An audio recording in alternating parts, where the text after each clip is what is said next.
ಗ್ರಂಥದಲ್ಲಿ 5ನೇ ತರಂಗ. ನಿನ್ನಿನ ದಿವಸ ನಾವು ಏನ್ ನೋಡ್ಕೊಂಡ್ ಬಂದೇವಪ್ಪ ಅಂತ ಕೇಳಿದ್ರೆ 283ನೇ ಅಂಕದಲ್ಲಿ ನಿರ್ಗುಣ ರೂಪ ಪ್ರಣವೋಪಾಸನೆಯ ರೀತಿಯು ಪ್ರಾರಂಭ. ಏನ್ ಹೇಳಿದ್ರಿ? ನಿರ್ಗುಣ ರೂಪ ಪ್ರಣವೋಪಾಸನೆಯ ರೀತಿಯ ಪ್ರಾರಂಭ. ಪ್ರಣವ ಅಂದ್ರೆ ಪ್ರಕೃಷ್ಟವಾಗಿ ನಮ್ಮನ್ನು ಮೋಕ್ಷದ ಕಡೆಗೆ ಒಯ್ಯುವುದು ಯಾವದಪ್ಪ ಅಂತ ಕೇಳಿದ್ರೆ ಆ ಪ್ರಣವೋಪಾಸನೆ, ಆ ರೀತಿಯು ಪ್ರಾರಂಭ ಅಂತ ಹೇಳಿದ್ರು. ಇನ್ನು ನಿರ್ಗುಣ ಉಪಾಸನೆಯ ರೀತಿಯನ್ನು ಬರೆಯುತ್ತೇವೆ, ಸಗುಣ ಉಪಾಸನೆಯನ್ನಲ್ಲ. ಇಲ್ಲ ಸಗುಣ ಬೇಕು ನಮಗ, ಅದ್ಯಾಕೆ ಬರೆಯಂಗಿಲ್ಲ ಅಂತ ಯಾರಾದ್ರೂ ಕೇಳಿದ್ರೆ, ಯಾಕಂದರೆ ಒಂದೇ ಕಡೆ ಯಾರಿಗೆ ಬ್ರಹ್ಮಲೋಕದ ಇಚ್ಛೆ ಇರುವುದು ಅವರಿಗೆ ನಿರ್ಗುಣ ಉಪಾಸನೆಯಿಂದಲೂ ಕೂಡ ಅದು ನಿರ್ಗುಣ ಉಪಾಸನೆಯಿಂದ ಏನಾಗುವುದು? ಜ್ಞಾನದ್ವಾರ ಮೋಕ್ಷನೇ ಆಗುವುದು. ಖರೆ ಆ ಇಚ್ಛಾರೂಪ ಪ್ರತಿಬಂಧಕ ಇರುವುದರಿಂದ ಅವ್ರಿಗೆ ಬ್ರಹ್ಮಲೋಕಕ್ಕೆ ಹೋಗ್ಬೇಕಂತ ಇಚ್ಛಾ ಇತ್ತು ಅಂದ್ರ ಆ ಇಚ್ಛಾ ಏನ್ ಮಾಡ್ತದ? ಆ ಜ್ಞಾನಕ್ಕೆ ಪ್ರತಿಬಂಧಕ ಮಾಡ್ತದ. ಇಚ್ಛಾರೂಪ ಪ್ರತಿಬಂಧಕ ಇರುವುದರಿಂದ ಜ್ಞಾನದ್ವಾರ ತತ್ಕಾಲ ಮೋಕ್ಷ ಆಗುವುದಿಲ್ಲ. ಆ ನಿರ್ಗುಣ ಉಪಾಸನೆ ಮಾಡಿದ್ರು ಸಹಿತ ಅದು ಜ್ಞಾನದ್ವಾರ ಮೋಕ್ಷನೇ ಆಗಬೇಕು. ಆ ಇಚ್ಛಾ ಪ್ರತಿಬಂಧಕ ಇರುವುದರಿಂದ ತತ್ಕಾಲ ಮೋಕ್ಷವಾಗುವುದಿಲ್ಲ. ಮತ್ತೇನೆಂದರೆ ಬ್ರಹ್ಮಲೋಕವೇ ಪ್ರಾಪ್ತಿಯಾಗುತ್ತದೆ. ಅದು ಇಚ್ಛಾ ಇರೋಣದ್ರಿಂದ ಏನಾಗ್ತದಪ್ಪ ಅಂತ ಕೇಳಿದ್ರೆ ಬ್ರಹ್ಮಲೋಕ ಪ್ರಾಪ್ತಿ ಆಗ್ತದೆ. ಅಲ್ಲಿ ಹಿರಣ್ಯ ಗರ್ಭನ ಸಮಾನವಾದ ಭೋಗವನ್ನು ಭೋಗಿಸಿದ ನಂತರ, ಹಿರಣ್ಯ ಗರ್ಭನ ಸಮಾನವಾದ ಭೋಗವನ್ನು ಭೋಗಿಸಿದ ನಂತರ ಮುಂದ ಪ್ರಳಯ ಕಾಲದಲ್ಲಿ ಏನಾಗ್ತದ್ರಿ? ಬ್ರಹ್ಮಲೋಕ ಉಳಿತದ. ನಾಳೆ ಉಳಿಯಂಗಿಲ್ಲ. ಎಲ್ಲ ಬ್ರಹ್ಮಾಂಡೇ ಪ್ರಳಯ ಆಗು ಹೇಳಾಗ ಅವಾಗ ಬ್ರಹ್ಮಲೋಕನು ಅವಾಗ ಏನಾಗ್ತದ? ಪ್ರಳಯ ಆಗ್ತದ. ಆ ಪ್ರಳಯ ಕಾಲದಲ್ಲಿ ಏನಾಗ್ತದಪ್ಪ? ಅವನಿಗೆ ನಂತರ ಜ್ಞಾನವಾಗುತ್ತದೆ. ಅವಾಗ ಇಚ್ಛಾ ಉಳಿಯಂಗಿಲ್ಲ. ಯಾಕ? ಲೋಕನೇ ಇಲ್ಲ ಅಂದ ಬಳಿಕ ಆ ಇಚ್ಛನೂ ಅಭಾವ ಆಯ್ತು. ಅವಾಗ ಏನಾಗ್ತದಪ್ಪ? ನಂತರ ಜ್ಞಾನವಾಗುತ್ತದೆ. ಜ್ಞಾನವಾಗಿ ಆವಾಗ ಮೋಕ್ಷವಾಗುತ್ತದೆ. ಮತ್ತು ಎರಡನೇ ಕಡೆ ಯಾರಿಗೆ ಬ್ರಹ್ಮಲೋಕದ ಇಚ್ಛೆ ಇರುವುದಿಲ್ಲವೋ,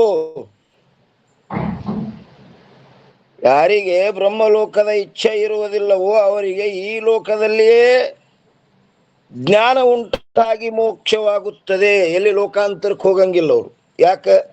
ಇಚ್ಛಾನೇ ಇಲ್ಲ. ಇಚ್ಛಾ ಇಲ್ಲದ್ರಿಂದ ಏನಾಗ್ತದಪ್ಪ ಅಂತ ಕೇಳಿದ್ರೆ ಈ ಲೋಕದಲ್ಲಿಯೇ ಅವರಿಗೆ ಜ್ಞಾನ ಉಂಟಾಗಿ ಮೋಕ್ಷವಾಗುತ್ತದೆ. ಈ ರೀತಿಯಿಂದ ಸಗುಣ ಉಪಾಸನೆಯ ಫಲವಾದರೂ ಕೂಡ ನಿರ್ಗುಣ ಉಪಾಸನೆಯಲ್ಲಿ ಅಂತರ್ಭೂತವಿರುತ್ತದೆ. ಆ ಸಗುಣ ಉಪಾಸನೆಯಿಂದ ಸಿಗುವಂತಹದ್ದು ಆ ನಿರ್ಗುಣ ಉಪಾಸನೆಯಿಂದಲೂ ಸಿಗುತ್ತದೆ. ಆದ್ದರಿಂದ ನಿರ್ಗುಣ ಉಪಾಸನೆಯ ರೀತಿಯನ್ನು ಹೇಳುತ್ತೇವೆ. ಡಬಲ್ ಚಂದಪ್ಪನವ್ರು ನೋಟ್ ಮಾಡ್ರಿ. ಹಲೋ ರೀ ಅಪ್ಪಾಜಿ ಅವ್ರಿ. ಹಾ ಹೇಳ್ರಿ. ಆ ಪರಮಾರ್ಥ ಗೀತೆಯಲ್ಲಿ ಬರ್ದಾರಪ್ಪ, ಅಲ್ಲಿಂದಲೇ ನಿರ್ವಾಣವ ನೈದವನು ಅಂತ. ಅಲ್ಲಿ ಬ್ರಹ್ಮಲೋಕಕ್ಕೆ ಹೋಗಿ ಅಲ್ಲಿಂದೇ ನಿರ್ವಾಣ ನೈದವನು ಅಂತೇಳಿ ಪರಮಾರ್ಥ ಗೀತೆಯಲ್ಲೂ ಬರ್ದಾರ್ರಿ. ಬರೋಬರಿ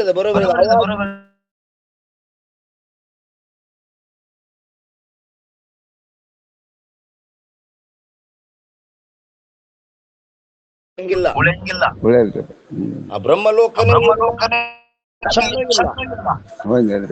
ಆ ಇಚ್ಛಾ ಇಲ್ಲ.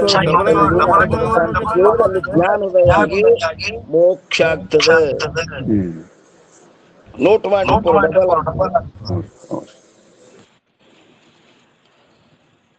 ಈ ರೀತಿಯಿಂದ ಸಗುಣ ಉಪಾಸನೆಯ ಫಲವಾದರೂ ಕೂಡ ನೋಟ್ ಹೋಗ್ಯದಿಲ್ರಿ.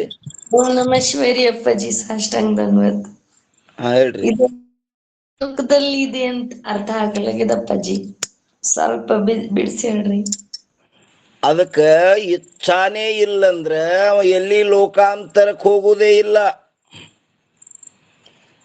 ಲೋಕಾಂತರಕ್ಕೆ ಹೋಗ್ಬೇಕಾದ್ರೆ ಇಚ್ಛಾ ಬೇಕಲ್ಲ, ಇಚ್ಛಾನೇ ಇಲ್ಲ ಅಂದ್ರೆ ಲೋಕಾಂತರಕ್ಕೆ ಹೋಗೋದಿಲ್ಲ. ಇದೇ ಲೋಕದಲ್ಲಿ ಅವನಿಗೆ ಜ್ಞಾನೋದಯವಾಗಿ ಇಲ್ಲೇ ಮೋಕ್ಷ ಆಗ್ತದೆ. ಇಚ್ಛಾ ಇತ್ತು ಅಂದ್ರೆ ಅದು ಲೋಕಾಂತರಕ್ಕೆ ಹೋಗ್ತಿತ್ತು, ಇಚ್ಛಾನೇ ಇಲ್ಲ. ನೋಡ್ರಿ ಏನಂತಾರೆ ಎರಡನೇ ಕಡೆದ, ಯಾರಿಗೆ ಬ್ರಹ್ಮಲೋಕದ ಇಚ್ಛೆ ಇರುವುದಿಲ್ಲವೋ, ಇಚ್ಛಾ ಇಲ್ಲ ಅವರಿಗೆ ಈ ಲೋಕದಲ್ಲಿಯೇ ಜ್ಞಾನ ಉಂಟಾಗಿ ಮೋಕ್ಷವಾಗುತ್ತದೆ. ಈ ರೀತಿಯಿಂದ ಸಗುಣ ಉಪಾಸನೆಯ ಫಲವಾದರೂ ಕೂಡ ನಿರ್ಗುಣ ಉಪಾಸನೆಯಲ್ಲಿ ಅಂತರ್ಭೂತವಿರುತ್ತದೆ. ಆದ್ದರಿಂದ ನಿರ್ಗುಣ ಉಪಾಸನೆಯ ರೀತಿಯನ್ನು ಹೇಳುತ್ತೇವೆ. ಯಾವುದು ಕಿಂಚಿತ್ ಏನ್ರೆ ಕಾರಣ ಕಾರ್ಯ ವಸ್ತು ಇರುವುದು, ಏನೇ ಒಂದು ಕಾರ್ಯ ಕಾರಣ ಹಿಂಗೆ ಏನಾರ ಕಿಂಚಿತ್ ಯಾವ ಇದ್ರು ಸಹಿತ ಯಾವುದು ಕಿಂಚಿತ್ ಕಾರ್ಯಕಾರಣ ವಸ್ತು ಇರುವುದು ಅದು ಓಂಕಾರ ಸ್ವರೂಪವಿರುತ್ತದೆ. ಅದೇನಿರ್ತದದು ಓಂಕಾರ ಸ್ವರೂಪನೇ ಅದದು. ಆದ್ದರಿಂದ ಸರ್ವ ರೂಪವು ಓಂಕಾರವಿರುತ್ತದೆ. ಸರ್ವರೂಪ ಎಲ್ಲ ಏನಾಯ್ತು, ಈಗ ಒಂದು ಓಂಕಾರ ನಿತ್ತು. ಒಂದೇ ಕಡ ಸರ್ವ ಪದಾರ್ಥಗಳಲ್ಲಿ ನಾಮ ಮತ್ತು ರೂಪವೆಂದು ಎರಡು ಭಾಗಗಳಿರುತ್ತವೆ. ಸರ್ವ ವಸ್ತುಗಳಲ್ಲಿ ಏನದ, ಒಂದು ನಾಮದ ಒಂದು ರೂಪದ. ಸರ್ವ ಪದಾರ್ಥಗಳಲ್ಲಿ ನಾಮ ಮತ್ತು ರೂಪವೆಂದು ಎರಡು ಭಾಗಗಳಿರುತ್ತವೆ. ಅವುಗಳಲ್ಲಿ ರೂಪ ಭಾಗವು ತಮ್ಮ ತಮ್ಮ ನಾಮ ಭಾಗಗಳಿಂದ ಬೇರೆಯಾಗಿರುವುದಿಲ್ಲ. ಆ ರೂಪ ಏನದ ಆ ನಾಮದಕ್ಕಿಂತ ಬ್ಯಾರೆ ಇಲ್ಲದು. ಈಗ ನೋಡ್ರಿ, ಮೊಬೈಲ್ ಅನ್ನೋದೊಂದು ನಾಮದ, ಆ ಮೊಬೈಲ್ ಆ ನಾಮದಕ್ಕಿಂತ ಬ್ಯಾರೆ ಅದೇನು ಇಲ್ಲ. ಆ ನಾಮದ ಸ್ವರೂಪವೇ ರೂಪ ಇರ್ತದೆ. ತಮ್ಮ ತಮ್ಮ ನಾಮ ಭಾಗಗಳಿಂದ ಬೇರೆಯಾಗಿರುವುದಿಲ್ಲ. ಯಾವುದು ಆ ರೂಪ. ಮತ್ತೇನೆಂದರೆ ನಾಮದ ಸ್ವರೂಪವೇ ರೂಪ ಭಾಗವಿರುತ್ತದೆ. ಆ ನಾಮದ ಸ್ವರೂಪವೇ ರೂಪದ ಭಾಗದ. ಆ ರೂಪಕ್ಕೊಂದು ಬ್ಯಾರೆ ಇರುವಿಕೆ ಇಲ್ಲ. ಯಾಕೆಂದರೆ ಪದಾರ್ಥದ ಯಾವ ರೂಪ ಅಂದರೆ ಆಕಾರವಿರುವುದು, ಅದು ನಾಮದಿಂದ ಕೂಡ ನಿರೂಪಣ ಮಾಡಿ ಗ್ರಹಣ ಅಥವಾ ತ್ಯಾಗವಾಗುತ್ತದೆ. ಈಗ ಅದು ನಾಮ ಹೇಳಿನೇ, ಈ ಮೊಬೈಲ್ ತಗೊಂಡು ಬಾ, ಮೊಬೈಲ್ ತರಬೇಡ, ಆ ನಾಮದಿಂದಲೇನೆ ಅದು ಗ್ರಹಣ ತ್ಯಾಗ ಆಗ್ತದೆ. ನಾಮ ಇಲ್ದೆ ಅದಕ್ಕೆ ಅದು ತೊಗೊಂಬಂದ್ರೆ ಏನು ತರ್ಬೇಕು ಅವರು? ಆ ನಾಮ ಅಂದಕ್ರೆ ಅದು ತರ್ಲಿಕ್ಕೆ ಬರ್ತದೆ. ಆ ಚೌಕಂದ ಆದ ನೋಡು, ಅದು ತೊಗೊಂಬಂದ್ರೆ ಎಷ್ಟೋ ಚೌಕನ್ ಅದಾವ. ಅದರ ನಾಮ ಅಂದಕ್ರೆ ಅದ ಆ ವಸ್ತುವನ್ನ ತರುವುದಾಗಲಿ ಬಿಡುವುದಾಗಲಿ ಗ್ರಹಣ ತ್ಯಾಗ ಆಗ್ತಾವ. ನಮಸ್ಕಾರ ಪರ. ಹೇಳ್ರಿ. ನಾಮ ಬಿಟ್ಟು ವ್ಯವಹಾರನೇ ನಡೆಯಲ್ಲಲ್ರಿ ಪರ. ನಡೆಯದೇ ಇಲ್ಲದು. ನಾಮ ತಗೊಂಡೇ ವ್ಯವಹಾರ. ಹೌದು. ನಾಮವನ್ನು ತಿಳಿಯದ ಹೊರತಾಗಿ ಕೇವಲ ಆಕಾರದಿಂದ ವ್ಯವಹಾರವು ಸಿದ್ಧವಾಗುವುದಿಲ್ಲ. ಆದ್ದರಿಂದ ನಾಮವೇ ಮೂಲ ತತ್ವವಾಗಿದೆ. ನಾಮವೇ ಏನಾಯ್ತು? ಮೂಲ ತತ್ವದದು. ಈ ಕಾರಣದಿಂದ ಆಕಾರವು ನಾಶವಾದಾಗ್ಯಾದರೂ, ಆಕಾರ ನಾಶವಾದ ಈ ಮೊಬೈಲ್ ಹೊಡಿತತ್ ತಿಳಿರಿ. ಅದೇನದಂತ ಕೇಳಿದ್ರೆ ಹೊಡೆದಕ್ಕೆ ಮತ್ತೆ ಮೊಬೈಲ್ ಏನ್ಬೇಕು ಅದಕ್ಕೆ? ಆಕಾರ ಒಡೆದು ನಾಶ ಆದ್ರೂ ಸಹಿತ ನಾಮಕ್ಕೇನು ಹಾನಿ ಇಲ್ಲ. ಈಗ ಒಬ್ಬ ಮನುಷ್ಯ ಸತ್ತ, ಅವನ ನಾಮ ಇರ್ತದ ಹೋಗ್ತದ್ರಿ ಅವನ್ ಕೂಡ? ಹೋಗ್ತಿದ್ರಪ್ಪ ಅವನ ಜೊತೆ. ಹೋಗ್ತದ್ರಿ. ನಾವು ಈಗ ನೋಡಿ ಓದ್ತಲ್ರಪ್ಪ. ಎಂದು ಬಸವಣ್ಣವ್ರ ಆಗಿ ಹೋಗ್ಯಾರ, ಅವ್ರ ಹೆಸರು ಆದ ಇಲ್ಲೋ ಹಾ ಇರ್ತದ್ರಿ. ಹಾ ಹ್ಮ್ ಎಂದ ನಿಜಗುಂಡ್ರ ಆಗಿ ಹೋಗ್ಯಾರ, ಆಯ್ತು ಇಲ್ಲ ಅವ್ರ ಹೆಸರ. ಹಾ ದೇಹ ಉಳಿದ್ರು ಇಲ್ಲಿ ದೀಪ್ತಿ ಉಳ್ದನ್ ನೋಡ್ರಪ್ಪ. ಅವ್ರ ಆಕಾರ ಹೋಗ್ಯದ, ಹ್ಮ್ ಹೆಸರ ಆಯ್ತು. ನಾಮ ಐತೆ ಇಲ್ರಿ. ಹ್ಞೂನ್ರಪ್ಪ ಹ್ಞೂ. ಹಾ ಘಟ ಒಡದಾದ್ರು ಘಟ ಅನ್ನೋ ನಾಮ ಹೋಯ್ತೇನಂದ್ರ ಕೂಡ ಹಾ ಹೋಗಿಲ್ರಪ್ಪ. ಘಟ ಅನ್ನು ನಾಮದ ನಾಮ ಸತ್ಯದ ಏನ್ರಿ. ನಾಮವು ಶೇಷವಾಗಿಯೇ ಇರುತ್ತದೆ, ಆಕಾರವಾದ್ರೂ ಸಹಿತ ನಾಮ. ಈಗ ನೋಡ್ರಿ ಎಂದ ವಿವೇಕಾನಂದರ ಆಗಿ ಹೋಗ್ಯಾರ ಅವರು, ಅವ್ರ ಆಕಾರ ಹೋಗ್ಯದ, ಅವ್ರ ಹೆಸರು ಆದ ಇಲ್ಲ. ಹ್ಞೂನ್ರಪ್ಪ ಹ್ಞೂ. ಹ್ಮ್ ನಾಮವು ಶೇಷವಾಗಿಯೇ ಇರುತ್ತದೆ. ನಾಮ್ ರೂಪ್ ನಿತ್ಯದ ಅಂತಾರಲ್ಲ ಅಪ್ಪಾಜಿ ಮತ್ತ. ನಾಮರೂಪ ಮಿಥ್ಯ ಅದಂದ್ರು ಆಕಾರವಾದ್ರು ನಾಮ ಅದ. ಅದನ್ನು ಮುಂದೆ ಹೇಳವ್ರ, ಆ ನಾಮನು ತೆಗೆದು ಹೋಗ್ಯವ್ರ ಮುಂದೆ ಹೋಗಿ.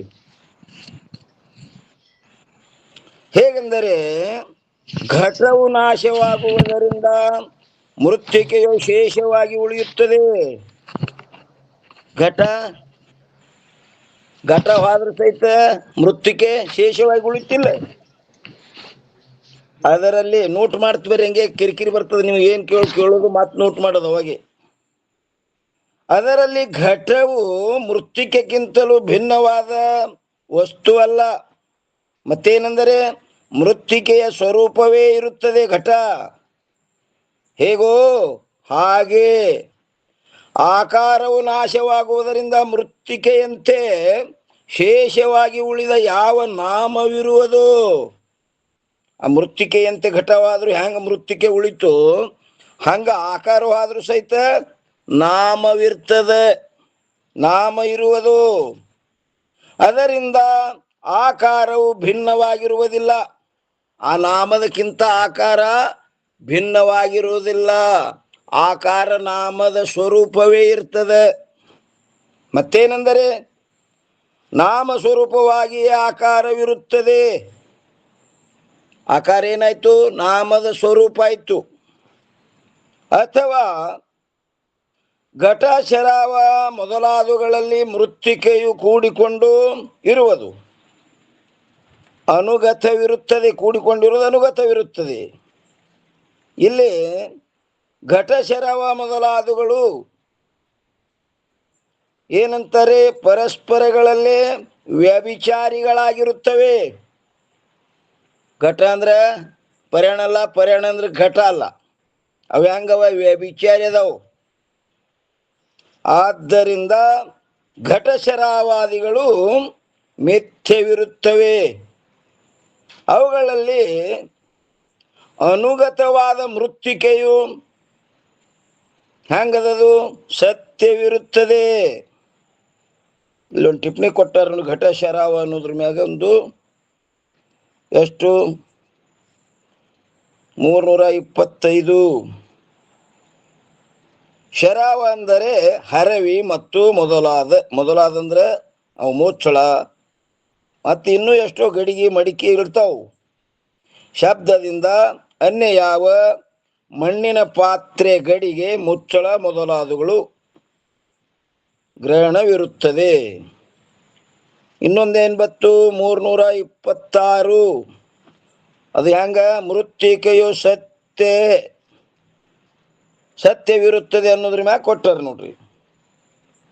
ಘಟ ಶರವಾದಿಗಳ ಅಪೇಕ್ಷೆಯಿಂದ ಮೃತ್ತಿಕ ಅಂದ್ರೆ ಮಣ್ಣು ಬಹುಕಾಲದವರೆಗೆ ಇರುವುದರಿಂದ, ಅದಕ್ಕೆ ಸತ್ಯ ಯಾಕೆ ಅಂದಿದೇವಪ್ಪ ಅಂದ್ರೆ, ಪ್ರಳಯ ಕಾಲ ತಕ್ಕ ಮಣ್ಣು ಇರ್ತದೆ, ಬಹಳ ದೀರ್ಘಕಾಲ ಇರ್ತದೆ ಅಂತ ಹೇಳಿ ಸತ್ಯ ಎಂದಿದ್ದೇವು. ಖರೆ ಆ ಬ್ರಹ್ಮನಂತೆ ಸತ್ಯ ಅಲ್ಲ. ಮಣ್ಣು ಬಹುಕಾಲದವರೆಗೆ ಇರುವುದರಿಂದ ಅದಕ್ಕೆ ಆಪೇಕ್ಷಿಕ ಸತ್ಯವನ್ನು ಹೇಳಿರುತ್ತದೆ. ನಿರಪೇಕ್ಷಿಕ ಸತ್ಯ ಅಲ್ಲದು. ಯಾವುದು, ಮಣ್ಣ ಸತ್ಯವಿರುತ್ತದೆ, ಬ್ರಹ್ಮದಂತೆ ಸತ್ಯವಲ್ಲ. ಅಮ್ಮಣ್ಣ ಬ್ರಹ್ಮದಂತೆ ಸತ್ಯ ಅದನಂದ್ರೆ ಬ್ರಹ್ಮದಂತೆ ಸತ್ಯ ಇಲ್ಲ. ಹೇಗೋ ಹಾಗೆ ಘಟದ ಆಕಾರಗಳು ಅನೇಕವಾಗಿರುತ್ತವೆ. ಅವುಗಳ ಎಲ್ಲಕ್ಕೂ ಘಟ ಎಂಬ 2 ಅಕ್ಷರಗಳ ನಾಮವು ಮಾತ್ರ ಒಂದೇ ಇರುತ್ತದೆ. ನಾಮ ಮಾತ್ರ ಏನದ, ಅದು ಒಂದೇ ಅದ. ಆ ಆಕಾರಗಳು ಪರಸ್ಪರ ವ್ಯಭಿಚಾರಿಗಳಾಗಿರುತ್ತವೆ.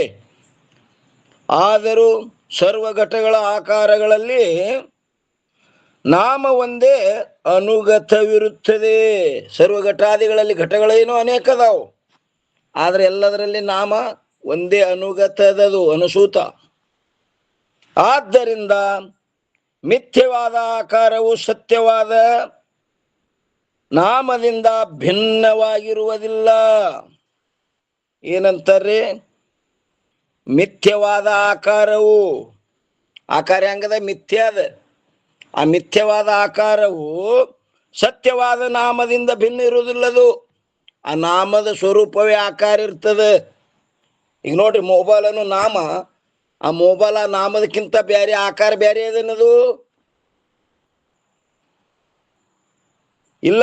ಅಭಿನ್ನದ್ರಪ್ಪರ ಭಿನ್ನ ನಾಮದ ಸ್ವರೂಪನೇ ಅದ್ರಿ ಅದು. ಹ್ಮ್ ಸತ್ಯವಾದ ನಾಮದಿಂದ ಭಿನ್ನವಾಗಿರುವುದಿಲ್ಲ ಅನ್ನೋದ್ರ ಮ್ಯಾಗ 327 ಒಂದು ಟಿಪ್ಪಣಿ ಕೊಟ್ಟಾರ ನೋಡ್ರಿ. ಹ್ಮ್ ಏನಂತಾರ ಪಂಡಿತ್ ಪಿತಾಂಬರಿಜಿಯವರು?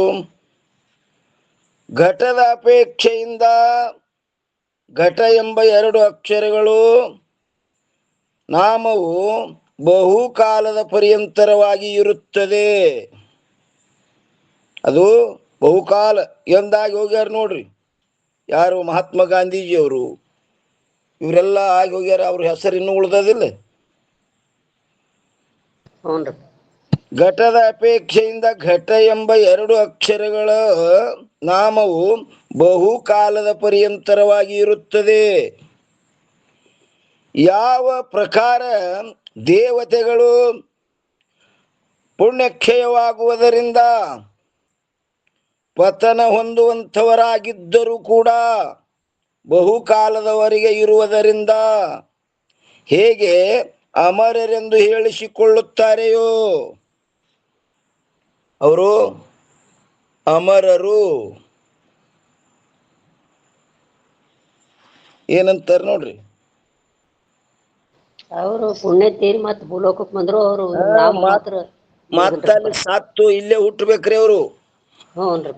ಮತ್ತ ಇಲ್ಲಿಗೆ ಬರಬೇಕು. ಕ್ಷೇಣೆ ಪುಣ್ಯ ಮರ್ತ್ಯ ಲೋಕಂ ವಿಶ್ಯಂತೆ. ದೇವತೆಗಳು ಪುಣ್ಯ ಕ್ಷಯವಾಗುವುದರಿಂದ ಪತನ ಹೊಂದುವಂಥವರಾಗಿದ್ದರೂ ಕೂಡ ಬಹುಕಾಲದವರೆಗೆ ಇರುವುದರಿಂದ, ಬಹಳ ದಿನ ಅಲ್ಲಿ ಇರುವುದರಿಂದ, ಆ ಪುಣ್ಯ ಎಲ್ಲಿ ತನ ಇರ್ತದೆ ಅಲ್ಲಿ ತನ ಇರುವುದರಿಂದ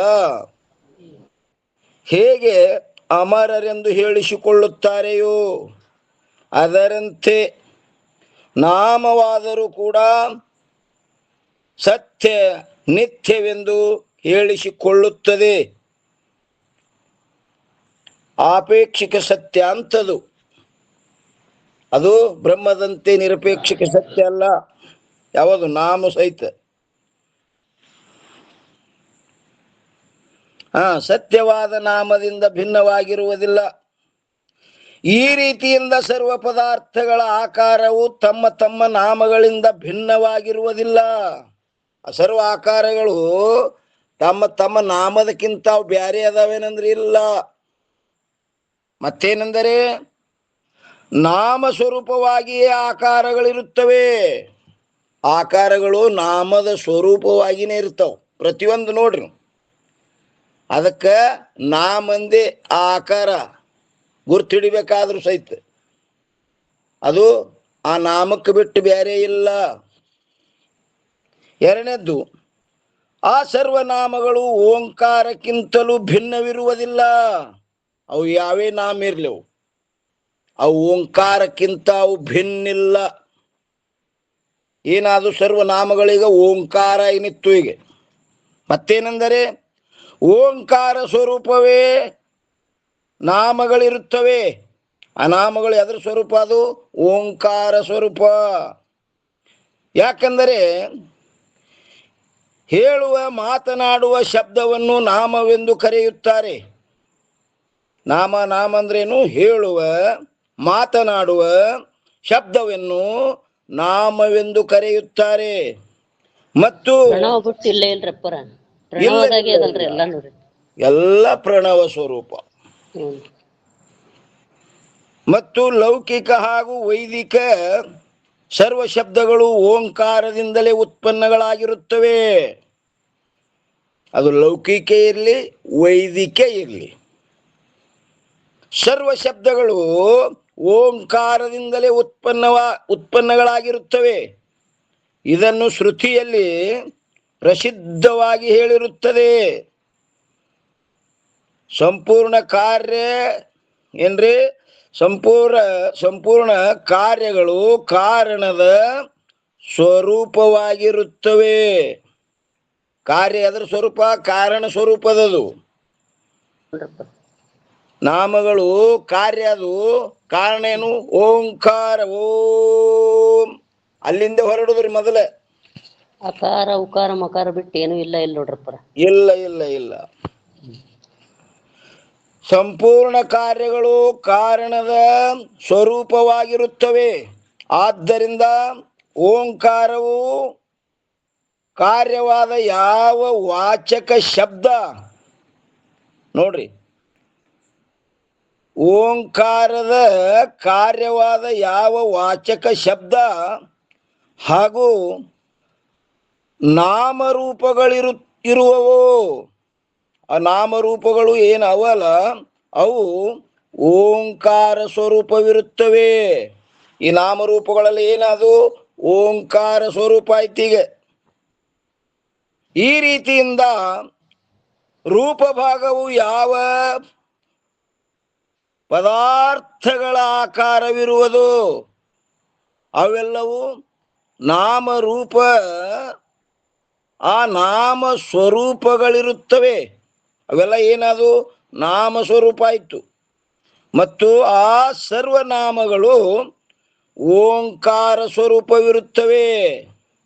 ಸರ್ವನಾಮ ಎಷ್ಟೇ ಜಗತ್ತಿನಲ್ಲಿ ಎಷ್ಟು ನಾಮ ಅದಾವಲ್ಲ, ಅವೆಲ್ಲ ಏನಾದವಪ್ಪ ಅಂತ ಕೇಳಿದ್ರೆ ಓಂಕಾರ ಸ್ವರೂಪವಿರುತ್ತವೆ. ಓಂಕಾರಕ್ಕಿಂತ ಭಿನ್ನಿಲ್ಲವು. ಓಂಕಾರ ಕಾರಣದ, ಅವು ಸರ್ವನಾಮಗಳು ಕಾರ್ಯದವ. ಕಾರ್ಯ ಯಾವಾಗಲೂ ಕಾರಣ ಸ್ವರೂಪ ಇರ್ತದೆ. ಘಟ ಅನ್ನೋದೊಂದು ಕಾರ್ಯದ, ಅದಕ್ಕೆ ಕಾರಣ ಏನು? ಮೃತ್ತಿಕಾ. ಘಟ ಎದರ ಸ್ವರೂಪ? ಮಣ್ಣಿನ ಸ್ವರೂಪದು. ಸರ್ವನಾಮಗಳು ಓಂಕಾರ ಸ್ವರೂಪವಿರುತ್ತವೆ. ಆದ್ದರಿಂದ ಸರ್ವ ಸ್ವರೂಪವು ಓಂಕಾರವಿರುತ್ತದೆ. ಸರ್ವ ಸ್ವರೂಪ ಏನಾಯ್ತು? ಓಂಕಾರ.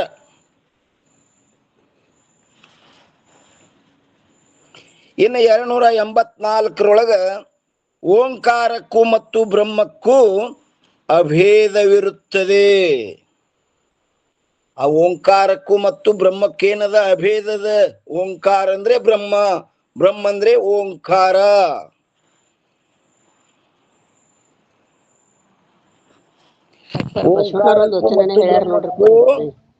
ಅಭೇದವಿರುತ್ತದೆ. ಏನಂದ್ರಮ್ಮ? ಬಸವಣ್ಣವ್ರು ಹೇಳ್ಯಾರ ನೋಡ್ರಪ್ಪರ, ಪ್ರಣವಾರೂಢನು, ಪ್ರಣವ ಸ್ವರೂಪನು, ಪ್ರಣವ ಪ್ರಕೃತಿ ಸೌಂದನು, ಪ್ರಣವ ಷಡಂಗ ಸಮರಸ ನಮ್ಮ ಕೂಡಲ ಸಂಗಮ ದೇವರು. ಇಲ್ಲಿ ನಮ್ ನಿಜಗುಂಡ್ರು ಹೇಳ್ಯಾರಲ್ರಿ, ಪ್ರಣವಾಕಾರದ ಗುಣ 3 ಮುಟ್ಟದೆ. ಮತ್ತೆ ನೋಡಿ, ಗಣನೆಗತಿತಾರ್ಥವನ್ನೇ ತೋರುವ ಅಣುಮಾತ್ರ ಚಲನೆ ಇಲ್ಲದೆ ಮೋಕ್ಷ ಚಿಂತಮಣಿ ಎನಿಸುವ ಶಂಭು. ಮತ್ತೆ ಎಲ್ಲ ಕಡೆ ಹೇಳ್ಯಾರ. ನಮ್ ತಲೆಯಾಗ ಹೋಗ್ಬೇಕಲ್ಲ ವಾಕ್ಯಗಳು, ಅದ್ರ ಆಕಾರ ಆಗ್ಬೇಕಲ್ಲ. ಸಾರಿ ಹೇಳ್ಯಾರ, ಮುಚ್ಚಿಟ್ಟಿಲ್ಲ. ಅದಕ್ಕೆ ನಮ್ಮದು ಹಂಗ ಚಿತ್ತ ಅಷ್ಟು ಅಂತಃಕರಣ ಪರಿಶುದ್ಧ ಇತ್ತಪ್ಪ ಅಂದ್ರೆ ಹೋಗ್ತಾವ.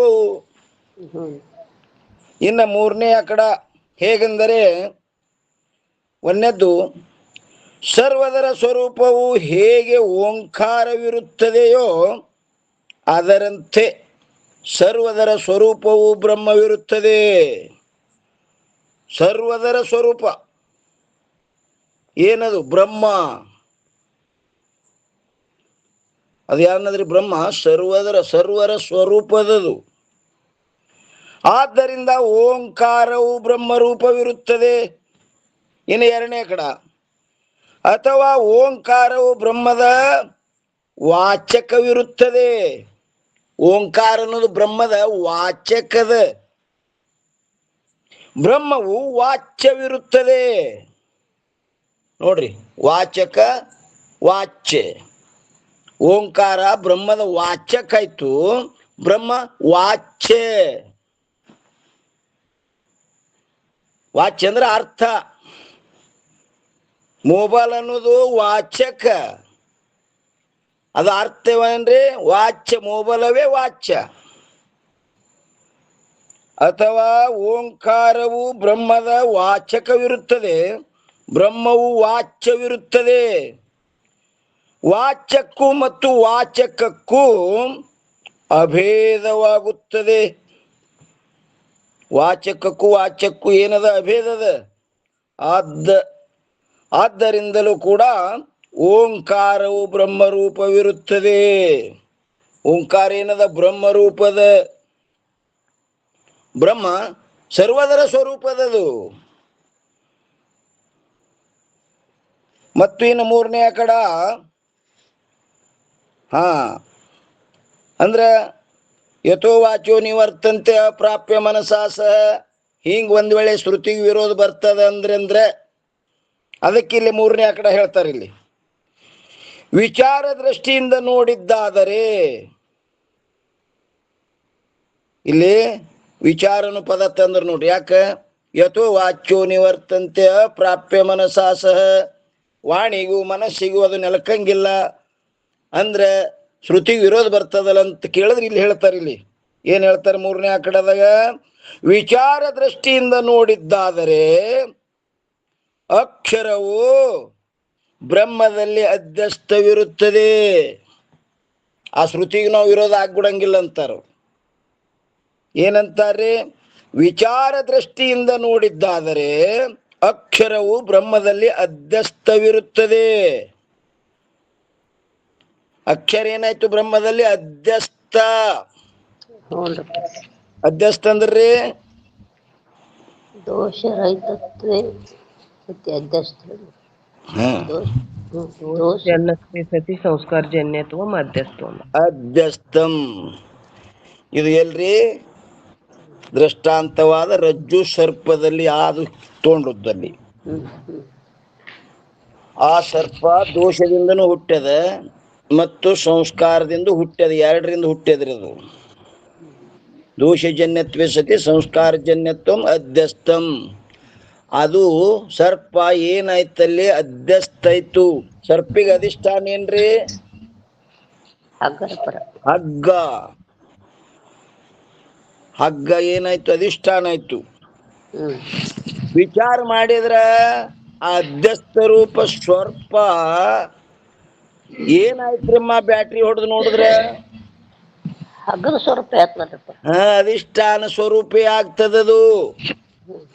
ಯಾವಾಗಲೂ ಅಧ್ಯಸ್ಥ ವಸ್ತು ಅಧಿಷ್ಠಾನ ಸ್ವರೂಪ. ನಮ್ ಶಂಕರಾಚಾರ್ಯರು ಓದ್ತಾರೆ ಇದನ್ನ.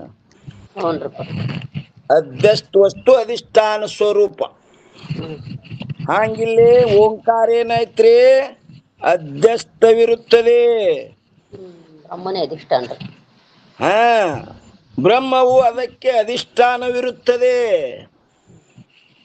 ಅಧ್ಯಸ್ಥ ವಸ್ತು ಅಧಿಷ್ಠಾನ ಸ್ವರೂಪ. ಓಂಕಾರ ಅಧ್ಯಸ್ಥ ಆಯ್ತು, ಬ್ರಹ್ಮ ಅಧಿಷ್ಠಾನ ಆಯ್ತು. ಅಧ್ಯಸ್ಥ ವಸ್ತು ಅಧಿಷ್ಠಾನ ಸ್ವರೂಪ. ಅದು ಬ್ಯಾರೆ, ಅದಕ್ಕೊಂದು ಸತ್ತ ಇಲ್ಲ. ಅದು ಬಿಟ್ಟು ತೋರಕ್ಕೆ ಬರುದಿಲ್ರಪ್ಪ. ತೋರ್ಲಿಕ್ಕೆ ಬರುವುದಿಲ್ಲ. ಅದು ಅಧಿಷ್ಠಾನ ಬಿಟ್ಟದಕ್ಕ ಇರುವಿಕೆನೇ ಇಲ್ಲ. ಓಂಕಾರ ಅಧ್ಯಸ್ಥ ಆಯ್ತು. ವಿಚಾರ ಮಾಡಿದ್ರೆ ಓಂಕಾರ ಏನಾಯ್ತು? ಅಧ್ಯಸ್ಥ, ಅಧಿಷ್ಠಾನ ಸ್ವರೂಪವೇ. ಓಂಕಾರದ ಅರ್ಥನೇ ಪರಮಾತ್ಮ ರೀ. ಅಧಿಷ್ಠಾನ ಅಂದ್ರೆ ಏನ್ರಮ್ಮ? ಅಧಿಷ್ಠಾನ ಅಂದ್ರೆ ಸರ ಯಾವುದು ತೋರುವುದಿಲ್ಲವೋ, ಯಾವುದರ ಅಜ್ಞಾನದಿಂದ ತೋರುತ್ತದೆಯೋ, ಯಾವುದರ ಜ್ಞಾನದಿಂದ ಬಾಧೆ ಇದು ಬರಲ್ಲ ನೋಡ್ರಿಪ್ಪ ಲಕ್ಷಣ ಅವ್ವರು ಹೇಳ್ತಾರೆ ಸರ್. ಯಾವುದು ತಾನು ನಿರ್ವಿಕಾರ ರೂಪದಿಂದ ಸ್ಥಿತವಾಗಿದ್ದು ಅವಿದ್ಯಾಕೃತ ಕಲ್ಪಿತ ಕಾರ್ಯಕ್ಕೆ ಆಶ್ರಯವಾಗ್ಯದೋ ಅದು ಅಧಿಷ್ಠಾನ. ಅಧಿಷ್ಠಾನ ಏನ್ ಹೇಳಿದ್ರಿ? ಯಾವುದು ತಾನು ನಿರ್ವಿಕಾರ ಸ್ವರೂಪದಿಂದ ಸ್ಥಿತವಾಗಿದ್ದು ಅವಿದ್ಯಾಕೃತ ಕಲ್ಪಿತ ಕಾರ್ಯಕ್ಕೆ ಆಶ್ರಯವಾಗಿರುವುದು. ಅದಕ್ಕೇನಂತಾರಪ್ಪ ಅಂತ ಕೇಳಿದ್ರೆ ಅಧಿಷ್ಠಾನ ಅಂತ ಕರೀತಾರೆ. ಅದಕ್ಕೆ ಇನ್ನೊಂದು ಲಕ್ಷಣ ಏನದಪ್ಪ ಅಂತ ಕೇಳಿದ್ರೆ ಅಧಿಷ್ಠಾನದು ಕಾರ್ಯ ಸಹಿತ ಅಜ್ಞಾನ ಸೆ ಆವೃತ ಹೋವೇಶು ಸೋ ಅಧಿಷ್ಠಾನ ಕಹೆ. ಕಾರ್ಯ ಸಹಿತ ಅಜ್ಞಾನ ಸೆ ಆವೃತ ಹೋವೆ, ಅದಕ್ಕೆ ಅಧಿಷ್ಠಾನ ಅಂತ ಕರೀತಾರೆ. ಕಾರ್ಯ ಸಹಿತ ಅಂದ್ರೆ ಇಲ್ಲಿ ಕಾರ್ಯ ಅಂದ್ರೆ ಸರ್ಪ, ಹಗ್ಗದಲ್ಲಿ ತೋರುವ ಸರ್ಪ ಕಾರ್ಯ. ಕಾರ್ಯ ಅಂದ್ರೆ ಏನ್ರಿ? ಉತ್ಪತ್ತಿ ಕಾರ್ಯ. ಹಾ, ಉತ್ಪನ್ನ ಹೋಯಿತು ಕಾರ್ಯ ಕಹೆ. ಅದು ಹುಟ್ಟ್ಯದಲ್ಲಿ ಹ್ಯಾಂಗ ಹುಟ್ಟ್ಯದಪ್ಪ ಅಂದ್ರೆ ನಮ್ಮ ವೇದಾಂತಿಗಳು ಅನಿರ್ವಚನಿ ಉತ್ಪತ್ತಿ ಹೇಳ್ಯಾರಲ್ಲಿ. ಅದಕ್ಕೆ ಆ ಕಾರ್ಯ ಇನ್ನ ಕಾರ್ಯ ಸಹಿತ ಅಜ್ಞಾನ ಅಂದ್ರೆ ಏನು? ಹಗ್ಗದ ಅಜ್ಞಾನ. ಅವೆರಡು ಕೂಡಿ ಅಧಿಷ್ಠಾನವನ್ನ ಆವರಣ ಮಾಡ್ಯಾವ ನೋಡ್ರಿ. ಆ ಹಗ್ಗವನ್ನ ತೋರ್ಗುಡ್ಲಾರ್ದಂಗ್ ಮಾಡ್ಯಾವಿಲ್ಲ. ಸರ್ಪ ಮತ್ತು ಹಗ್ಗದ ಅಜ್ಞಾನ ಎರಡು ಕೂಡಿ ಹಗ್ಗವನ್ನು ತೋರ್ಲಾರ್ದಂಗ್ ಮಾಡ್ಯಾವ. ಅದಕ್ಕೆ ಕಾರ್ಯ ಸಹಿತ ಅಜ್ಞಾನ ಸೆ ಆವೃತ ಹೋವೇಶು ಸೋ ಅಧಿಷ್ಠಾನ ಕಹೆ. ಅಧಿಷ್ಠಾನ ಲಕ್ಷಣ ಇದು. ಬ್ರಹ್ಮವು ಅದಕ್ಕೆ ಅಧಿಷ್ಠಾನವಿರುತ್ತದೆ. ಅಧ್ಯಸ್ಥದ ಸ್ವರೂಪವು ಅಧಿಷ್ಠಾನಕ್ಕಿಂತಲೂ ಭಿನ್ನವಾಗಿರುವುದಿಲ್ಲ. ಹೇಳಿದ್ರು ನೋಡ್ರಿ ಅವರೇ ಇಲ್ಲಿ. ಅಧ್ಯಸ್ಥ ಸ್ವರೂಪವು ಅಧಿಷ್ಠಾನಕ್ಕಿಂತಲೂ ಭಿನ್ನವಾಗಿರುವುದಿಲ್ಲ. ಆದ್ದರಿಂದಲೂ ಕೂಡ ಓಂಕಾರವು ಬ್ರಹ್ಮ ಸ್ವರೂಪವಿರುತ್ತದೆ. ಓಂಕಾರ ಏನಾಯ್ತು? ಬ್ರಹ್ಮ ಸ್ವರೂಪ ಆಯ್ತು. ಆದ್ದರಿಂದ ಓಂಕಾರವನ್ನು ಬ್ರಹ್ಮರೂಪದಿಂದ ಚಿಂತನೆ ಮಾಡಬೇಕು. ಆದ್ದರಿಂದ ಓಂಕಾರವನ್ನು ಬ್ರಹ್ಮರೂಪದಿಂದ ಚಿಂತನೆ ಮಾಡಬೇಕು. ಇನ್ನ 285ನೇ ಅಂಕದಲ್ಲಿ ನಾಲ್ಕು ಪಾದಗಳನ್ನು ಹೇಳುವುದರ ಮೂಲಕ ಆತ್ಮನು ಬ್ರಹ್ಮದೊಡನೆ ಮತ್ತು ವಿಶ್ವನು ವಿರಾಟನೊಡನೆ ಆಗುವ ಅಭೇದವನ್ನು ನೋಡ್ರಿ ಏನಂತಾರೆ. 4 ಪಾದಗಳನ್ನು ಹೇಳುವುದರಿಂದ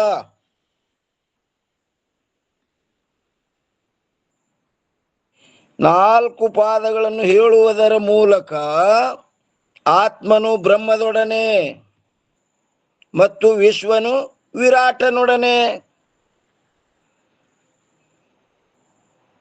ಆಗುವ ಅಭೇದವನ್ನು, ವಿರಾಟ ಹಾಗೂ ವಿಶ್ವನ ಎಷ್ಟು 7 ಅಂಗ ಮತ್ತು 19 ಮುಖಗಳನ್ನು ಹೇಳುತ್ತಾರೆ. ವಿರಾಟ ಹಾಗೂ ವಿಶ್ವನ 7 ಅಂಗ ಮತ್ತು 19 ಮುಖಗಳನ್ನು ಹೇಳುತ್ತಾರೆ. ಇವೆಲ್ಲ ಹೇಳೋರದಾರ. ವಿರಾಟ್ ಸ್ವರೂಪದಾಗ ಅಷ್ಟು ಹೇಳ್ತಾರ ನೋಡ್ರಪ್ಪ. ಹಾ, ವಿರಾಟ ವಿಶ್ವನ ಎರಡು ಇಬ್ರು ರೀ. ವಿಶ್ವ ಅಂದ್ರ ಅಭಿಮಾನಿ ಅಲ್ರಿ ಅಲ್ಲಿ. ಅಭಿಮಾನಿ ಅದ ನಾವು.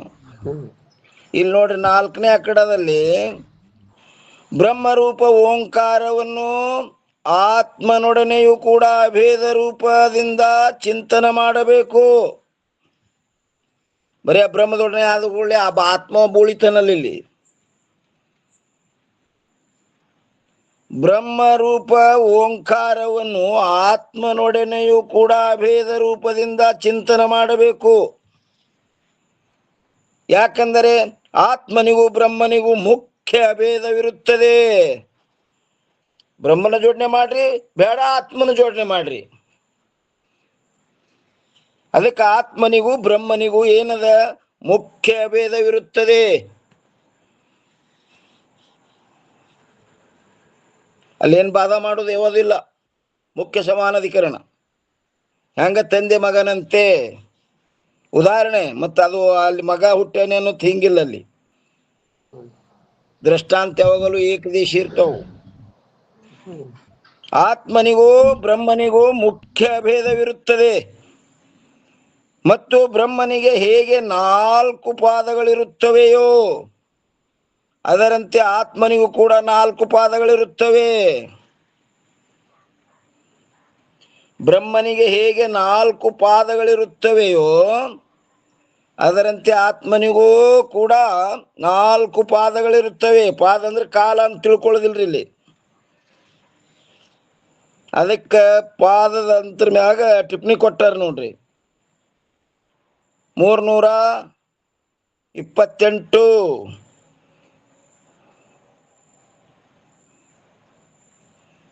ಏನ್ ಹೇಳ್ತಾರೆ ಇಲ್ಲಿ? ಪಾದವೆಂದು ಯಾವ ಶಬ್ದವಿರುವುದು? ಅದು ಧಾನ್ಯದ ಪಾದ. ಪಾದ ಅಂದ್ರೆ ಭಾಗ.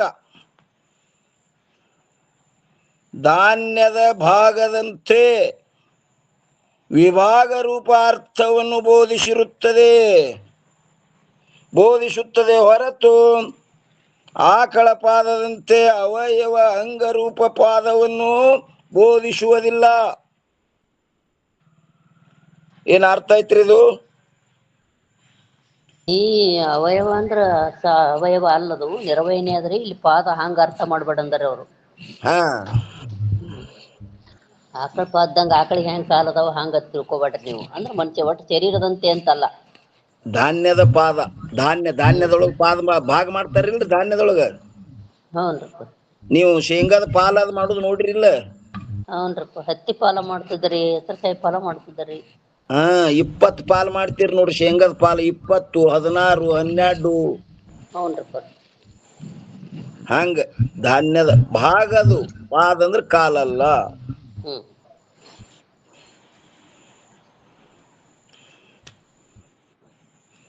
ಧಾನ್ಯದ ಪಾದ ಅಂದ್ರೆ ಭಾಗ.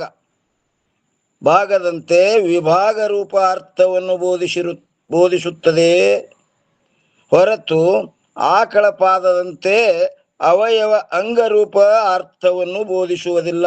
ಅವಯವ ಅಲ್ಲದು.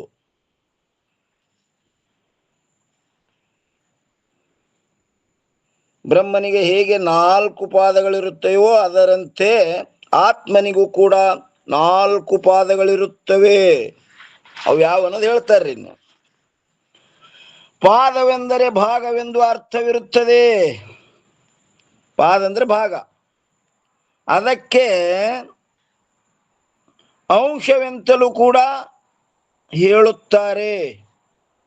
ಆ ಪಾದಕ್ಕೆ ಏನಂತಾರ್ರಿ? ಅಂಶವೆಂತಲೂ ಹೇಳುತ್ತಾರೆ. ಇನ್ನು ಒಂದನೇದ್ದು ವಿರಾಟ್, ಹಿರಣ್ಯ ಗರ್ಭ, ಈಶ್ವರ ಮತ್ತು ತತ್ಪದದ ಲಕ್ಷ್ಯವಾದ ಈಶ್ವರ ಸಾಕ್ಷಿ ಇವು ಬ್ರಹ್ಮನ 4 ಪಾದಗಳಾಗಿರುತ್ತವೆ. ಬ್ರಹ್ಮನ 4 ಪಾದ ಯಾವ ಹೇಳಿದ್ರು ನೋಡ್ರಿ?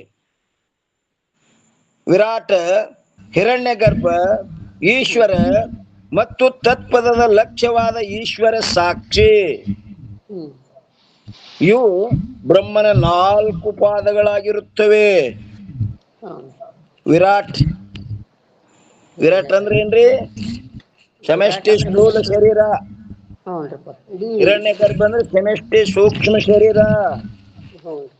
ವಿರಾಟ್, ಹಿರಣ್ಯ ಗರ್ಭ, ಈಶ್ವರ ಮತ್ತು ತತ್ಪದದ ಲಕ್ಷ್ಯವಾದ ಈಶ್ವರ ಸಾಕ್ಷಿ ಯಾವುದು? ಬ್ರಹ್ಮ. ಇವು ಬ್ರಹ್ಮನ 4 ಪಾದಗಳಾಗಿರುತ್ತವೆ. ಇನ್ನು 2ನೇ ಅಖಡದೊಳಗ ಇನ್ನು ವಿಶ್ವನ ಹೇಳ್ತಾರೆ 4 ಪಾದ ಯಾವುವು?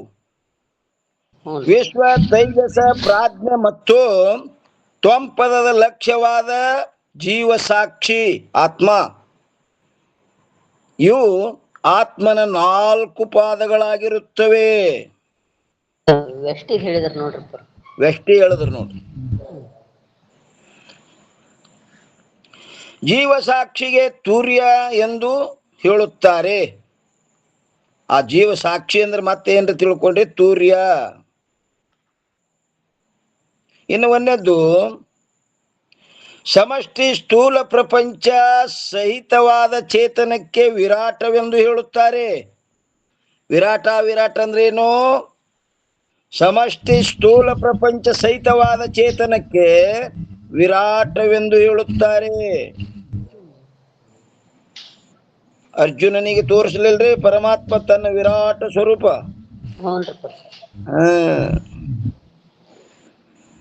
ಸಮಷ್ಟಿ ಸ್ಥೂಲ ಪ್ರಪಂಚ ಸಹಿತವಾದ ಚೇತನಕ್ಕೆ ವಿರಾಟವೆಂದು ಹೇಳುತ್ತಾರೆ.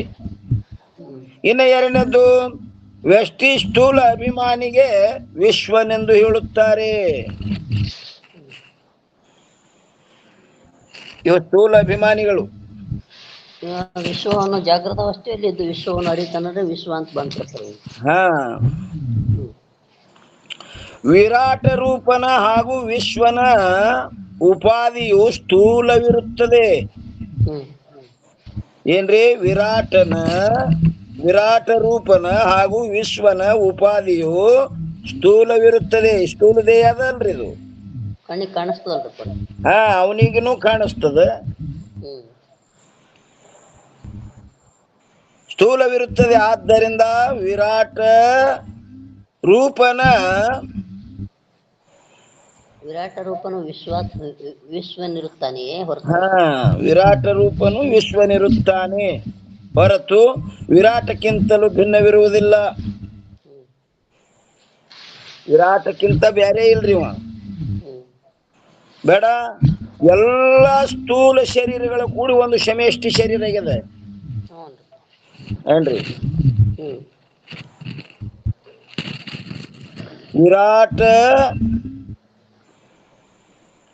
ವಿರಾಟ ರೂಪ ವಿಶ್ವನ 7 ಅಂಗಗಳಿರುತ್ತವೆ ಅಂತ ಹೇಳ್ತಾರೆ ನೋಡ್ರಿ. ಇಲ್ಲಿ ಏನ್ ಹೇಳಿದ್ರು? ವಿರಾಟ ರೂಪನ ಹಾಗೂ ವಿಶ್ವನ ಉಪಾಧಿಯು ಸ್ಥೂಲವಿರುತ್ತದೆ. ಆದ್ದರಿಂದ ವಿರಾಟ ರೂಪನು ವಿಶ್ವನಿರುತ್ತಾನೆ ಹೊರತು ವಿರಾಟಕ್ಕಿಂತಲೂ ಭಿನ್ನವಿರುವುದಿಲ್ಲ. ಉಪಾಧಿ ದೃಷ್ಟಿಯಿಂದ ಬೇರೆ ಇಲ್ಲ. ವಿರಾಟ ರೂಪ ವಿಶ್ವನ 7 ಅಂಗಗಳಿರುತ್ತವೆ. ಏನ್ರಿ? ವಿರಾಟ ರೂಪ ವಿಶ್ವನ 7 ಅಂಗಗಳಿರುತ್ತವೆ. ಯಾವಂದ್ರ, ಒಂದನೇದ್ದು ಸ್ವರ್ಗಲೋಕವೇ ಶಿರಸ್ಸಾಗಿರುತ್ತದೆ. ಆ ಸ್ವರ್ಗಲೋಕ ಅನ್ನೋದೇ ಅವನು ಶಿರಾ ತೆರೀರಿ.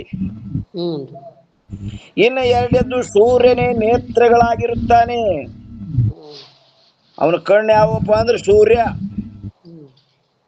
ಇನ್ನ ಮೂರನೇದ್ದು ವಾಯುವೇ ಪ್ರಾಣವಾಗಿರುತ್ತದೆ. ಅವನ ಉಸಿರಾಟ ಯಾವ್ದಂದ್ರೆ ಪ್ರಾಣ.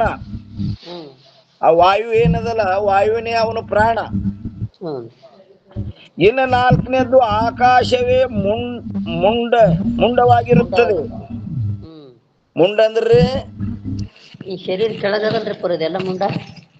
ಕುತ್ತಿಗೆ ಹಿಡಿದು ನಡತ್ತಕ.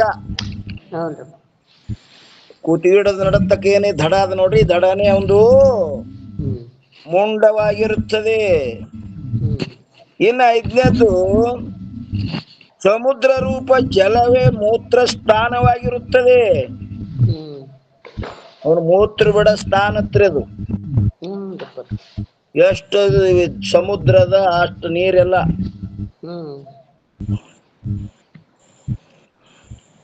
ಸಮುದ್ರ ರೂಪ ಜಲವೇ ಮೂತ್ರ ಸ್ಥಾನವಾಗಿರುತ್ತದೆ.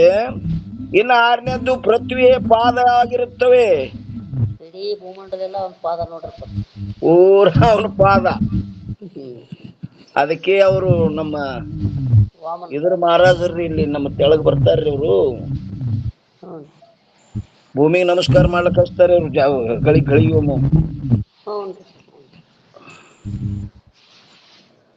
ಕಾಶಿಲಿಂಗ ಜೋವ್ರ ಅವ್ರ ಹೆಸರು ಏನೋ ಅದಾರ ಬರೋದು ತಲೆ.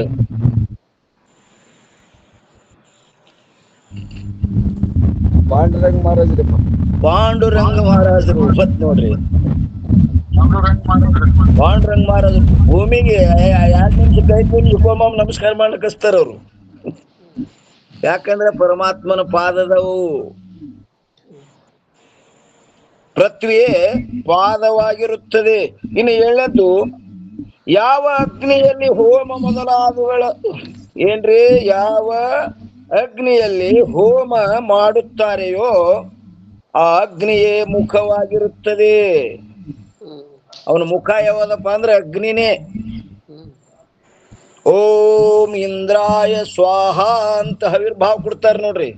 ಹ್ಞೂನ್ರಿ. ಆ ಅಗ್ನಿ ಮುಖಾಂತರ ಅದನ್ನ ಸ್ವೀಕಾರ ಮಾಡ್ತಂತವ. ಹ್ಮ್ ವೈಶ್ವಾನ ಯಾವ ರೂಪದಿಂದ ಅಗ್ನಿ? ಎಲ್ಲರ ದೇಹದೊಳಗ ಅದ ಅಂತಾರಲ್ರಪ್ಪ. ಹಾ ಮತ್ರಿ ಎಲ್ಲ ನೋಡಿ ಗ್ರಹಣ ವೈಶ್ವಾನರ ಆಗ್ತದಿಲ್ಲ. ಅಹಂ ವೈಶ್ವಾನರೋ ಭೂತ್ವ ಪ್ರಾಣಿನಾಂ ದೇಹ ಮಾತ್ರಿತ ಅಂತ ಹೇಳಿ. ಹಾ ಯಾವ ಅಗ್ನಿಯಲ್ಲಿ ಹೋಮ ಮಾಡುತ್ತಾರೆಯೋ ಆ ಅಗ್ನಿಯೇ ಮುಖವಾಗಿರುತ್ತದೆ. ಹ್ಮ್ ಇವು ವಿಶ್ವನ ಅಂಗಗಳಾಗಿರುತ್ತವೆ. ಮಾಂಡುಕ್ಯದಲ್ಲಿ ಯದ್ಯಪಿಗಾರಂತನ ಸ್ವರ್ಗ ಲೋಕಾದಿಗಳು ವಿಶ್ವನ ಅಂಗಗಳೆಂದು ಹೇಳಿರುವುದಿಲ್ಲಲ್ಲ. ಅವು ವಿರಾಟನಂತ ಹೇಳ್ಯಾರ, ನೀವು ವಿಶ್ವನ ಹೇಳಕತ್ತೀರಲ್ಲ ಅಂತನವ. ಹ್ಮ್ ಯದ್ಯಪಿ ಏನಂತ ನೋಡ್ರಿ, ಹೌದು. ಸ್ವರ್ಗ ಲೋಕಾದಿಗಳು ವಿಶ್ವನ ಅಂಗಗಳೆಂದು ಹೇಳಿರುವುದಿಲ್ಲವಲ್ಲ. ಅದಕ್ಕ ಸಮಾಧಾನಕಾರ ಏನ್ ಹೇಳ್ತಾರ, ತಥಾಪಿ ವಿರಾಟನ ಅಂಗಗಳಿರುತ್ತವೆ. ಆ ವಿರಾಟನೊಡನೆ ವಿಶ್ವನು ಅಭೇದವಿರುತ್ತಾನೆ. ಭೇದಿಲ್ಲವ. ವಿಶ್ವ ವಿರಾಟಕ್ಕಿಂತ ಭೇದಿಲ್ಲ, ಬ್ಯಾರೆ ಇಲ್ಲವ. ಹೌದು. ಆದ್ದರಿಂದ ವಿಶ್ವನ ಅಂಗಗಳೆಂದು ಹೇಳಿರುತ್ತೇವೆ. ಅವ ವಿರಾಟನಕ್ಕಿಂತ ಬ್ಯಾರೆ ಇಲ್ಲವ. ಹೌದು. ಅದರಂತೆಯೇ ವಿರಾಟ ರೂಪ ವಿಶ್ವನಿಗೆ 19 ಮುಖಗಳಿರುತ್ತವೆ. ನೋಡ್ರಿ ಏನ್ ಹೇಳಿದ್ರು, ಅದರಂತೆ ವಿರಾಟ ರೂಪ ವಿಶ್ವನಿಗೆ 19 ಮುಖಗಳಿರುತ್ತವೆ.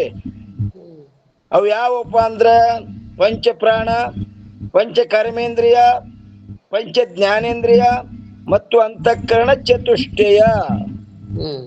ಎಷ್ಟದು ರೀ? 19 ಅದು. ಇವು 19 ಮುಖದಂತೆ ಭೋಗಕ್ಕೆ ಸಾಧನಗಳಾಗಿರುತ್ತವೆ. ಇವೆಲ್ಲ ಎದಕ್ ಸಾಧನವ್ರಿ? ಭೋಗಕ್ಕೆ ಸಾಧನೆಯವು. ಆದ್ದರಿಂದಲೇ ಮುಖಗಳೆಂದು ಹೇಳಲ್ಪಡುತ್ತವೆ. ಇವೆಲ್ಲ 19 ಎದಕ್ಕ? ಭೋಗಕ್ಕೆ ಸಾಧನ ಆಗ್ಯಾವ್ರಿ. ಅದಕ್ಕೆ 19 ಮುಖ ಅಂತ ಹೇಳ್ತೇವು. ಈ 19 ಮುಖಗಳಿಂದ ಸ್ಥೂಲ ಶಬ್ದಾದಿ ವಿಷಯಗಳನ್ನು ಬಾಹ್ಯ ವೃತ್ತಿಯಿಂದ ಜಾಗೃತ ಅವಸ್ಥೆಯಲ್ಲಿ ಭೋಗಿಸುತ್ತಾನೆ. ಆದ್ದರಿಂದ ವಿರಾಟ ರೂಪ ವಿಶ್ವನು ಸ್ಥೂಲ ವಿಷಯಗಳ ಭೋಕ್ತೃವೆಂದು ಹಾಗೂ ಬಾಹ್ಯ ವೃತ್ತಿಯುಳ್ಳವನೆಂದು ಮತ್ತು ಜಾಗೃತವಸ್ಥೆ ಉಳ್ಳವನೆಂದು ಹೇಳಲ್ಪಡುತ್ತಾನೆ. ಇಲ್ಲೊಂದು ಟಿಪ್ಪಣಿ ಕೊಟ್ಟಾರ ನೋಡ್ರಿ, ಎಷ್ಟು ಆಗು ಅನ್ನೋದ್ರ ಮ್ಯಾಗ ಇಲ್ಲಿ ಬಹಿರ್ಪ್ರಜ್ಞೆ ಅಂತ.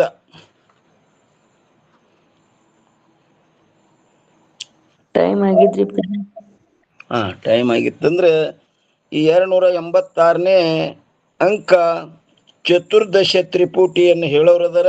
ಆ ವಿಷಯ ಮತ್ತೆ ನಾಳಿನ ದಿವಸ ನೀವು ವಿಚಾರ ಮಾಡೋಣ್ರಿ. ಇಲ್ಲೇ ಪರ್ಯಂತರ ಸದ್ಗುರುಗಳ ಕೃಪಾಶೀರ್ವಾದದಿಂದ ನಡೆದು ಬಂದ ವಿಷಯ. ಈ ವಾಗ್ರೂಪ ಸೇವೆಯನ್ನು ಗುರುಪಾದದಲ್ಲಿ ಅರ್ಪಿಸಿ ಇವತ್ತಿನ ವಿಷಯಕ್ಕೆ ಮಂಗಲ ಹೇಳೋಣ್ರಿ. ಎಲ್ಲ ಮಹಾತ್ಮರ ಮಾತೆಯರ ಪಾದಕ್ಕೂ ನಮಸ್ಕಾರ. ಓಂ ನಮಃ ಶಿವಾಯ. ಮಂಗಲ ಹೇಳ್ರಿ.